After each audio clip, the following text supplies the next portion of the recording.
पर भारी हंगामे और शोर शराबे के बीच गुरुवार को लोकसभा अनिश्चितकाल के लिए स्थगित कर दी गई। संसद के शीतकालीन सत्र के अंतिम दिन भी विपक्षी सांसदों पर निलंबन की कार्यवाही जारी रही। कांग्रेस के 3 सांसद डीके सुरेश, नकुल नाथ और दीपक बैज को उनके दुर्व्यवहार के लिए निलंबित कर दिया गया। अब निलंबित हुए सांसदों की कुल संख्या 146 हो गई है। इससे पहले निलंबित सांसदों के समर्थन में विपक्षी नेताओं ने संसद परिसर से विजय चौक तक मार्च निकाला। Lucknow, Varanasi, and Ahmedabad, everywhere he is speaking, but he did not turn up in the Lok Sabha or Rajya Sabha. This is really condemnable, and it is also he violated. It becomes a privilege case. He should behave democratically, and Constitution should be upheld. That is our motto. That's why we are politely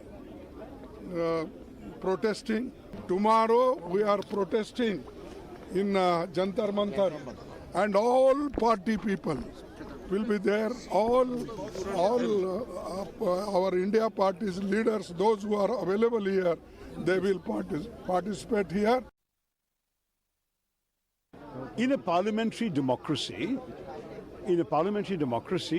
we are looking at a situation in which the government, whose responsibility it is to run parliament, does not take its responsibility seriously. What is more, when a major security breach occurs, instead of fulfilling his duty as a minister, of being accountable to the parliamentarians for a matter like this and speaking to them, reassuring them, insults parliamentary democracy by not only refusing to appear in the House, which is his duty, but also going outside and issuing press statements, saying all the things that he could and should have said in the House. एक मजाक में बैठ के कुछ करता है तो उसका उसका इस्तेमाल कर रहे हैं आप, उसका बहाना बना रहे हैं आप, उसका दुरुपयोग कर रहे हैं आप। आज क्या कुछ मांग रहेगी आप लोगों की? देख रहे हैं, मांग ये रहेगी कि आप इस तरह से हत्या ना करें लोकतंत्र की। Sir, how do you see this suspension right now? 141 you are saying on your placard, but now it's 143 already. Yes. It's a very unfortunate, very serious. The only demand of opposition was that on the breach of security of the parliament, Home Minister should give a statement. Only this thing. So people think that because the passes were issued in the name of a BJP MP, so to save him or his name may not come in the light, the government is not coming forward for a statement. So politically speaking, how is this protest for India bloc? Jitni is protest, they are all saying that we are all united. बिना चर्चे का, बिना BJP वाले MP लोग बोल रहे हैं कि बिन चर्चा नहीं करने दे रहे हैं। ये डेमोक्रेसी का मर्डर हो रहा है और देश का पार्लियामेंट का अपमान हो रहा है। और ये अमित शाह और मोदी जी का राज में ये पार्लियामेंट का पूरी तरह अपमान हो रहा है। इसका खिलाफ आज सारे इंडिया पार्टीज का एमपीज विजय चौक तक हम लोग एक मार्च किया। अंदर लोकतंत्र कुचला जा रहा है, लोकतंत्र की हत्या की जा रही है, हम लोग सस्पेंड कर दिए गए हैं। तो हम जनता के बीच में आए, आपके माध्यम से भी महंगाई, बेरोजगारी, भ्रष्टाचार, बड़े पूंजीपतियों की बचत के लिए जो कदम उठाए जा रहे हैं उसके खिलाफ हम अपनी आवाज उठा रहे हैं लोकतांत्रिक ढंग से। नहीं, ये लोकतंत्र की हत्या है, संविधान का अपमान है।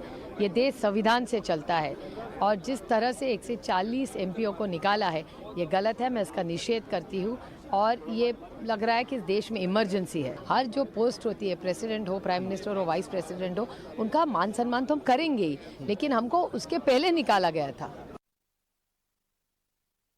घमंडिया अलायंस के मार्च, घमंडिया अलायंस के प्रोटेस्ट देखने को मिल रहे हैं। जहां तक घमंडिया अलायंस का सवाल है, जहां तक इंडी अलायंस का सवाल है, उनको जोड़ने वाला जो फेविकॉल है वो दो है, एक है शराब और दूसरा है अपमान। किस प्रकार से सनातन का अपमान करना, किस प्रकार से भारत के सभ्यता का अपमान करना, किस प्रकार से बड़ों का अनादर करना। आज दोनों विषय हिंदुस्तान की राजनीति और हिंदुस्तान के मीडिया की खबर की धुरी बनी हुई है। शराब धुरी बनी हुई है, एक भाग रहा है, शराब में घोटाला करके कोई नेता भाग रहा है, और दूसरी और कुछ ऐसा नेता हैं, कुछ ऐसे भी लोग हैं जिन्होंने भारत के वाइस प्रेसिडेंट के साथ जिस प्रकार का मखौल उड़ाया है और उसके बाद मार्च पास्ट कर रहे हैं, उसके विषय में भी उनका पर्दाफाश करना है।